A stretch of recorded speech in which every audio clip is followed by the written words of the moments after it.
18 اکتوبر سانحہ کارساز کے حوالے سے آج جس جلسے کا انعقاد کیا گیا ہے، شہدائے کارساز ملک میں جمہوریت کے لیے، اپنی قومی بقا کے لیے، اپنے قومی تشخص کے لیے، اپنے وجود کے لیے، اپنے ننگ و ناموس کے لیے شہید ہونے والے ان تمام شہداؤں کو سر جھکا کے سلام کرتا ہوں۔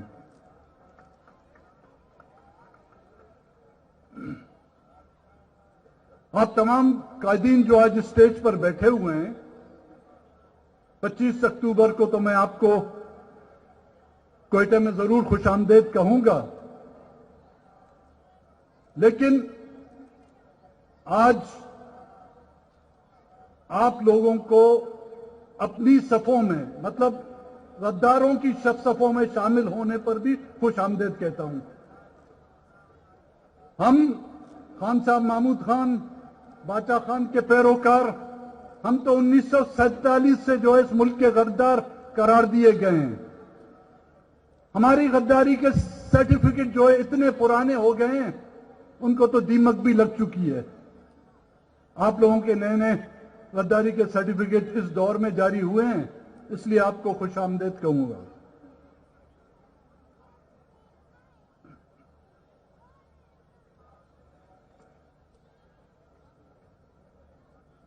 دشمن کا ایجنٹ اور غدار کہنا جو ہے یہ ایک نئی بات نہیں۔ جب بھی حکمرانی پہ آتے ہیں تو اپوزیشن پر یا وہ جو اپنے حقوق کے لیے جدوجہد کرتے ہیں ان پر یہی الزام لگتے ہیں۔ اب سوچیں، گجرانوالہ کے بعد کراچی کا جلسہ،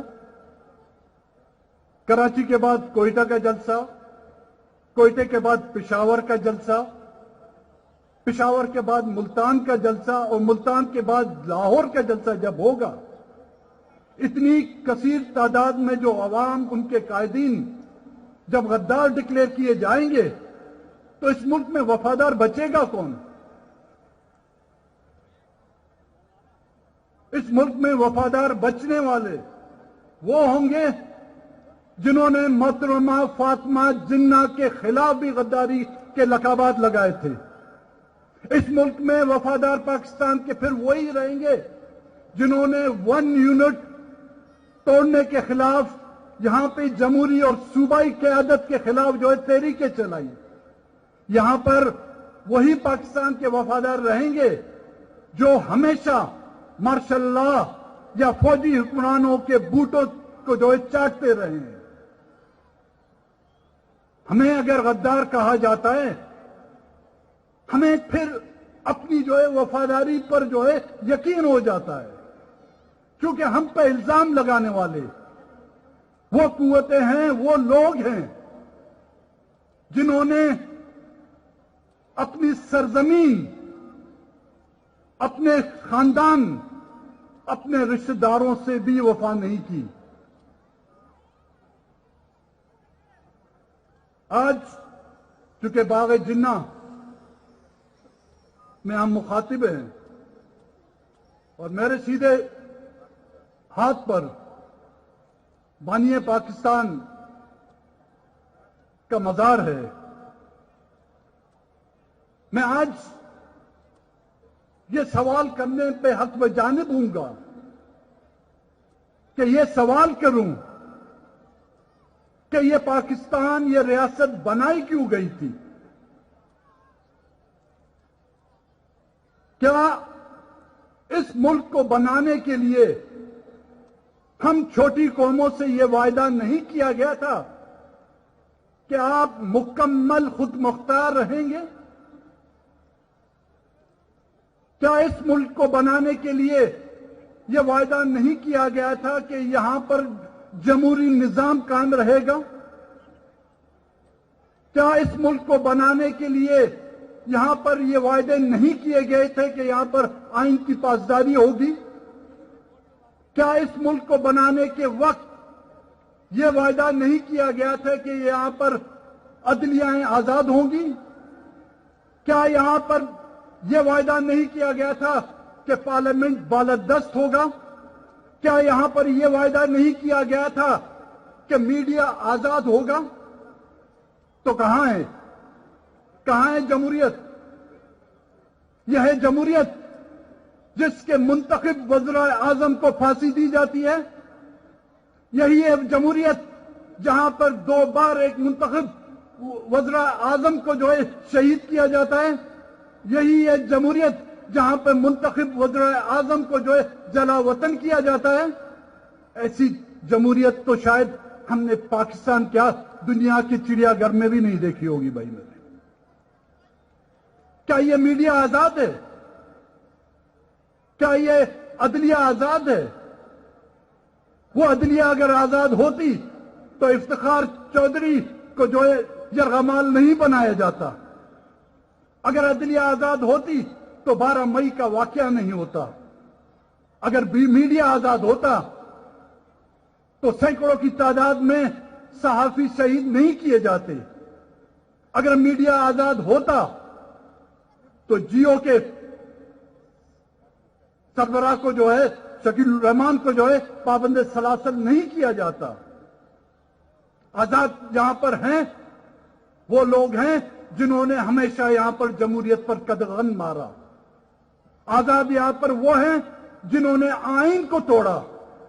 آزاد یہاں پر وہ ہیں جنہوں نے مظلوموں کا قتل عام کیا۔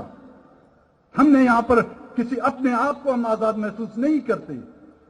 گھر سے نکلتے ہوئے ہم نصیحت کے ساتھ وصیت بھی لکھ کے نکلتے ہیں۔ یہ آزاد ملکوں میں ایسا نہیں ہوتا۔ تو سوچے اس عوام کا جہاں پر وہاں کی قیادت، وہاں کے منتخب نمائندگان، وہاں کے سابقہ سربراہان محفوظ نہیں، وہاں پر اس عوام کا کیا حال ہوگا؟ ان کا کیا حشر ہوگا؟ وہ جو کہتے تھے کہ جی یہاں پر روزگار دیا جائے گا، یہاں کی عوام نان شبینہ کے لیے محتاج ہے، یہاں کی عوام اپنے بچوں کے تحفظ کے لیے محتاج ہے، تو ایسی جمہوریت نہ ہم نے دیکھی ہے اور نہ ہی ہم نے اس جمہوریت کو کئی دنیا میں دیکھا ہے۔ اور یہاں پر کہا جائے کہ یہاں پر اسلامی جمہوری ریاست ہوگی۔ کہاں ہے اسلام؟ کہاں ہے جمہوری؟ ہاں، کہیں پہ آپ نے تہہ خانوں میں چھپا رکھا ہوگا اس کو، کسی صندوقوں میں چھپا رکھا ہوگا اس کو، تو اس کی چابی بھی ہمیں اور آپ نے جو اس کی چابی کی بھی جھلک ہمیں نظر نہیں آئی۔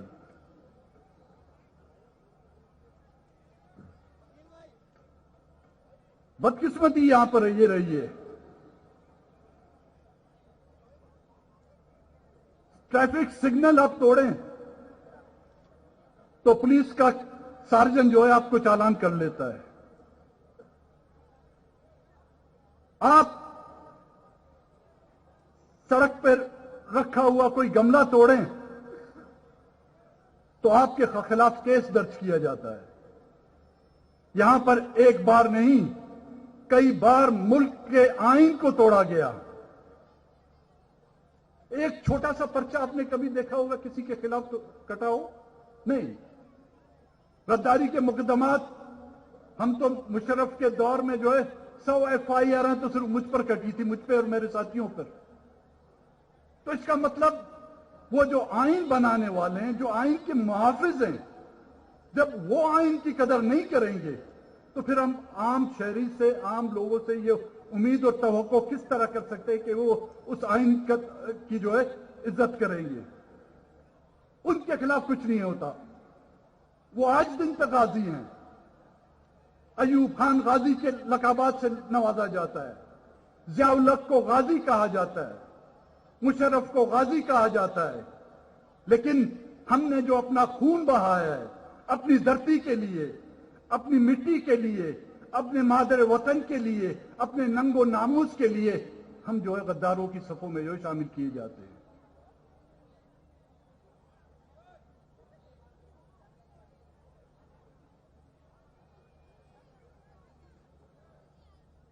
تو پھر میں یہ سوال کروں گا کہ یہ ملک ان جو ہم سے وعدے کیے گئے تھے اس کے لیے بنایا گیا ہے یا ڈی ایچ اے کے لیے بنایا گیا ہے؟ یہ ملک اس ملک میں بسنے والی عوام کے لیے بنایا گیا ہے یا کنٹونمنٹ کے لیے بنایا گیا ہے؟ یہ ملک یہاں کی عوام کے لیے بنایا گیا ہے یا پیزا والوں کے لیے بنایا گیا ہے؟ کل پرسوں میں ٹی وی دیکھ رہا تھا، جب گجرانوالہ کا جلسہ ہوا تو مختلف ٹی وی چینل یہ تنقید کر رہے تھے کہ جی ان سیاسی پارٹیوں نے جو ہے اپنے ورکروں کو قیمے کے نان کھلائے۔ بلاول صاحب، محترمہ مریم نواز شریف صاحبہ، آپ سے میں عرض کروں گا ابھی پاپا جونز کے آرڈر دیا کریں کہ ہم ورکروں کو وہ کھلائیں۔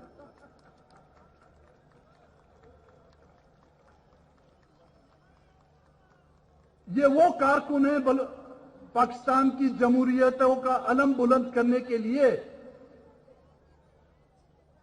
یہ قیمے کے نام کے لیے نہیں آتے۔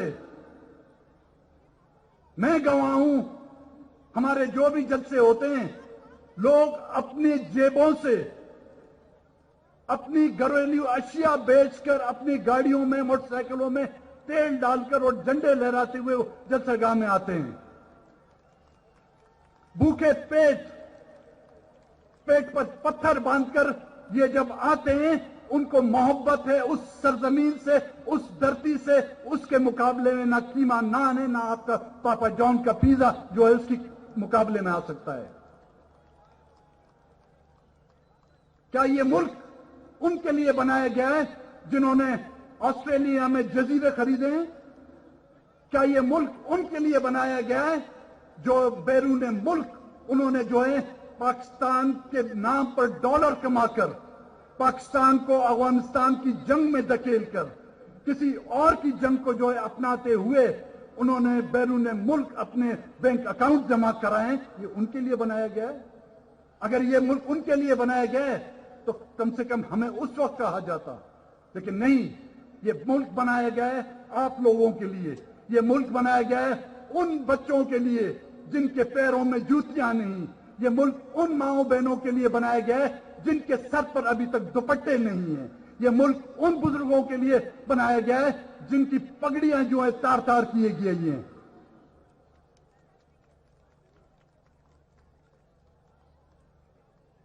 کہتے ہیں مہنگائی ہو گئی ہے، بالکل، آٹا مہنگا ہو گیا ہے، چینی مہنگی ہو گئی ہے، چاول مہنگے ہو گئے، خوردنوش کی اشیاء مہنگی ہو گئی ہیں، بجلی مہنگی، گیس مہنگی، لیکن ایک چیز بہت سستی ہے۔ اس ریاست پاکستان میں جو ایک چیز بہت سستی آج کل بک رہی ہے وہ ہے انسان کا خون۔ ہر گلی میں خون بہہ رہا ہے، ہمارے بلوچوں کا خون لیاری ندی سے لے کر بولان کے دریا تک اور گوادر کے سمندر تک جو ہے پھیلا دیا گیا ہے۔ کون ہے اس کے ذمہ دار؟ کیا وہ ریاست اور ریاست کے ادارے؟ ہاتھ پھیلائیں دیکھیں، ہم دیکھتے ہیں کہ ان کے آستون اور ان کے ہاتھ میرے اور میرے بھائیوں کے خون سے کتنے رنگے ہوئے ہیں۔ ان کا کوئی ملک میں ایسی عدالت ہوگی جو ان سے یہ پوچھ سکے کہ یہاں پر مرنے والا اس ملک کا شہری، آپ جا کے بیرون ملک دیکھیں، کسی کا جانور اگر مر جاتا ہے، پالتو جانور مر جاتا ہے تو وہ بھی احتجاج کرتے ہیں۔ ہمیں مارا جاتا ہے لیکن ہمیں افسوس اور رونے کا حق بھی نہیں دیا جاتا۔ پوچھیں تو کس سے پوچھیں؟ ہم الزام ان پر نہ لگائیں تو کس پر لگائیں؟ اپنے آپ پر لگائیں یا ان بیرونی ممالک کی اداروں پر لگائیں؟ کیا میں یہ کہوں کہ بلوچستان میں بہنے والا خون امریکی ہتھیاروں سے بہایا جا رہا ہے؟ کیا میں یہ کہوں کہ وزیرستان میں بس بہنے والا پشتونوں کا خون ہندوستان کے ہتھیاروں سے بہایا جا رہا ہے؟ نہیں، یہیں سے بننے والے ہتھیار اور یہیں کے کندھے جو ہیں میرے نوجوانوں کے خون میں جو ہے ملوث ہیں۔ مجھے وہ چاہتے ہیں کہ ہم ان کا ساتھ دیں، ان کو سلام کریں، بالکل ہم ان کو سلام کرنے کے لیے تیار ہیں، لیکن پہلے میرے بلوچ کا خون کا حساب دو، میرے پشتون کے خون کا حساب دو، میرے مظلوم کے خون کا حساب دو، میرے مسلمان کے خون کا حساب دو، میرے ہندو کے خون کا حساب دو، میرے کرسچن کے خون کا حساب دو، پھر میں تمہیں سلام کرنے کے لیے تیار ہوں۔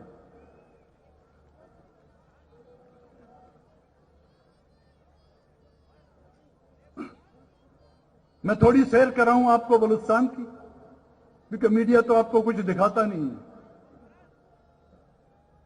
وسائل جو تھے ہمارے، جس طرح خان صاحب نے کہا، اس کا سائل کتنا بھی بڑا ہو، ہم اس پر کسی کو قبضہ کرنے کی اجازت نہیں دیں گے۔ ریکارڈ ایکٹ بن رہا ہے، اس کی بولیاں لگ رہی ہیں، سی پیک کے نام پر ہمیں دیا کیا گیا؟ آج بھی گوادر کے لوگ، میرے ساتھ گوادر کا ایم پی اے بیٹھا ہوا ہے، گوادر کے لوگ پینے کے پانی کے لیے محتاج ہیں۔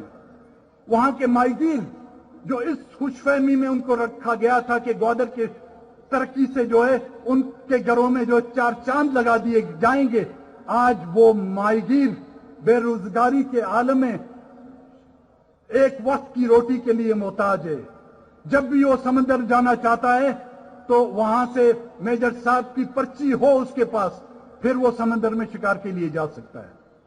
ہمارا سمندر، ہمارا ساحل، لیکن اس کے مالک جو صدیوں سے اس کی حفاظت کر رہے ہیں، جس نے پرتگالیوں کے خلاف جنگ لڑ کر اس ساحل کی حفاظت کی، آج وہاں کے ماہی گیروں کو اپنے ہی سمندر میں شکار کرنے کی اجازت نہیں۔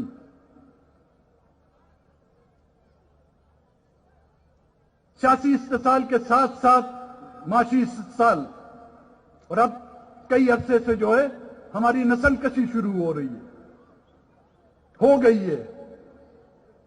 آپ نے جرمنوں کے زمانے میں سنا ہوگا کہ اجتماعی قبریں۔ بلوچستان وہ بدبخت علاقہ ہے اس خطے میں، ایشیا میں، جہاں پر آپ کو اجتماعی قبریں ملیں گی۔ بلوچستان وہ علاقہ ہے جس میں حیات بلوچ، جو ایک کراچی یونیورسٹی کا اسٹوڈنٹ تھا، اس کو ایف سی کے اہلکاروں نے اس کے ماں و باپ کے سامنے گرفتار کیا۔ بدبختو، اتنی تو ذمہ داری کا احساس ہوتا تمہیں، کم سے کم اس کی ماں کا دوپٹہ نکال کر اس کے سر سے اتار کر اس بچے کے ہاتھ پیر باندھ دیے گئے، اور پھر اس ماں کے سامنے اس کو گولیاں مار دی گئیں۔ یہ ظلم آپ نے کشمیر میں سنے ہوں گے، آپ نے فلسطین میں سنے ہوں گے، لیکن میں آپ کو حقیقتاً یہ بلوچستان کے قصے سنا رہا ہوں۔ ہماری مائیں بہنیں،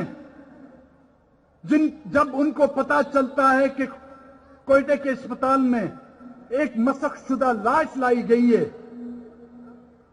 یہ یہاں سے بسوں میں کرایہ کر کے جب وہاں پر پہنچتی ہیں، اپنے لخت جگر کا چہرہ وہ نہیں پہچان سکتی۔ اس کی پہچان اس کے جوتوں سے کرتی ہے، اس کی پہچان اس کے پھٹے ہوئے ٹارچر زدہ جسم پر پہنے ہوئے ان کپڑوں سے کرتی ہے۔ یہ ہے پاکستان، جس کو اسلامی ریاست کا نام دیا گیا ہے۔ کیا اسلامی ریاست میں اس طرح کے واقعات ہوتے ہیں؟ ہمیں تو اس حد تک پہنچایا گیا، لیکن برداشت کی بھی حد ہوتی ہے، لیکن پھر بھی ہم جمہوریت کا علم تھامے ہوئے ہیں۔ لیکن میں پھر آج یہ کہوں گا، آج کوئٹے میں جب آپ آئیں گے، ہم آپ کو دکھائیں گے کہ کئی سالوں سے بیٹھے ہوئے مسنگ پرسن کے وہ لاحقین احتجاج کر رہے ہیں، کوئی ان کا پوچھنے والا نہیں۔ ہم آپ کو دکھائیں گے وہ لانگ مارچ کوئٹے سے کراچی، کراچی سے لے کر انہوں نے اسلام آباد تک لانگ مارچ کیا، کوئی ان کی سنوائی نہیں ہوئی۔ آج کے دن تعلیم کے حصول کے لیے ملتان سے لاہور تک جو ہے ہمارے نوجوان پیدل مارچ کر رہے ہیں, کون ان کو پوچھنے والا نہیں. ہاں بالکل ہم جمہوریت کے حامی ہیں, ہم چاہتے ہیں اس ملک میں جمہوریت آئے, لیکن وہ جمہوریت جو مجھے اس بات پہ مطمئن کرے کہ میری ماؤں بہنوں کی عزت محفوظ رہے گی, میں اس جمہوریت کو جو دونوں ہاتھوں سے سلام کروں گا. میں اس جمہوریت پر یقین رکھتا ہوں جس میں مجھے یہ بات پتا ہو کہ اس میں میرے نوجوانوں کی مسخ شدہ لاشیں نہیں گرائی جائیں گی. میں اس جمہوریت پر یقین رکھتا ہوں جس میں مجھے یہ یقین ہو کہ میرے بزرگوں کی پگڑیاں ہر چوراہے پر, ہر چوک پر جو ہے نہیں اتاری جائیں گی. میں اس جمہوریت پر یقین رکھتا ہوں جس میں مجھے ایک برابر شہری کی حیثیت اور اہمیت دی جائے. میں اس جمہوریت پر اور اس فیڈریشن پر یقین رکھوں گا جس میں مجھے یہ یقین دلایا جائے کہ میرے بچوں کو کوئی بھی, چاہے جتنا